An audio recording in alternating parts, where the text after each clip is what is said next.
Ce pétrolier menace de s'échouer sur les côtes allemandes. L'Allemagne est venue en aide à ce navire en panne dans une mer Baltique démontée ce samedi afin d'éviter une marée noire. Et ce navire n'est pas un pétrolier ordinaire.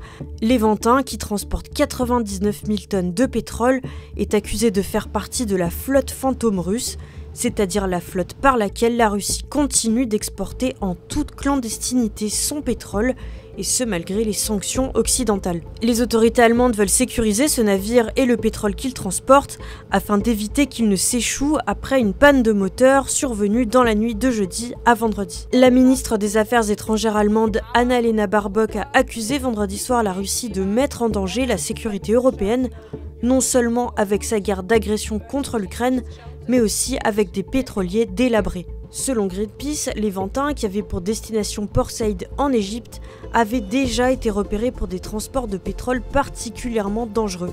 Diesen Tankern ist allen gemein, dass sie überaltert sind, dass sie schlecht gewartet sind, dass sie vor allen Dingen nicht angemessen versichert sind, sodass im Falle einer Ölpest tatsächlich die Aufräumarbeiten von uns Steuerzahlenden bezahlt werden müssen, weil die Versicherungen diese Aufräumarbeiten finanziell nicht abdecken.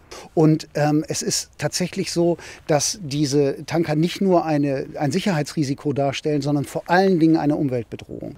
Et ce navire n'est pas le seul à poser problème, car depuis le début de l'invasion de la Russie en Ukraine, le nombre de navires pétroliers à la propriété opaque et qui sont dépourvus d'assurances appropriées n'a cessé d'augmenter. L'objectif pour Moscou est simple, il s'agit de continuer à exporter son pétrole et ses hydrocarbures malgré les sanctions mises en place depuis 2022 par l'Union européenne et les États-Unis. On ignore le nombre exact de ces navires, mais il serait au moins une centaine. Et selon la Kyiv School of Economics, la Russie aurait investi près de 10 milliards de dollars dans cette flotte clandestine.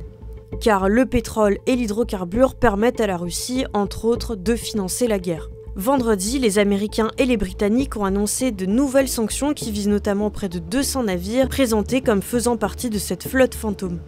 L'Union européenne a elle déjà sanctionné près de 80 navires. Les opérations de remorquage de l'Eventin qui bat pavillon panaméen vont se prolonger jusqu'à dimanche au moins.